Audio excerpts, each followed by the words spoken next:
ఆర్థిక సమస్యలనే పాయింటే చెప్తారు తప్ప ఆర్థిక సమస్యలు ఎందుకు వచ్చే చెప్తారండి? బాగా వినాలి. ఆర్థిక సమస్యలు అని చెప్తారు, బాగానే ఉంది. ఆర్థిక సమస్యలు ఎందుకు వచ్చాయో చెప్తారు. ఆ స్టోరీ చెప్పరు పాస్టర్ గారికి. ఆర్థిక సమస్యలు ఒకటే చెప్తారు. ఎందుకు వస్తాయి ఆర్థిక సమస్యలు? దొంగ వ్యాపారాలు, సారా వ్యాపారాలు చేస్తారు. రావా ఆర్థిక ఇబ్బందులు? నేను అడుగుతున్నాను, ఆర్థిక ఇబ్బందులు, దేవుడిచ్చిన ధనాన్ని కాపాడుకోవడం రాకపోతే ఆర్థిక ఇబ్బందులు రావా? రావు.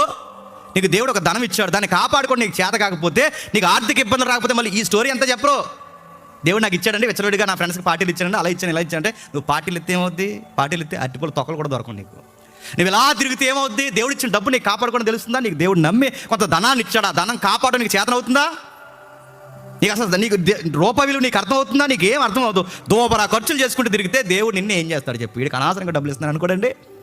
దొంగ వ్యాపారాలు చేసి, పనికిమాల వ్యాపారాలు చేసి, ఉద్యోగం జీతం తెచ్చినప్పుడు ఆ వస్తువు ఇంటికి తినంగా రాకుండా నీ ఫ్రెండ్స్తో పనికిమాల పార్టీలు పెట్టి ఇలాంటివన్నీ గొల్ల చేసే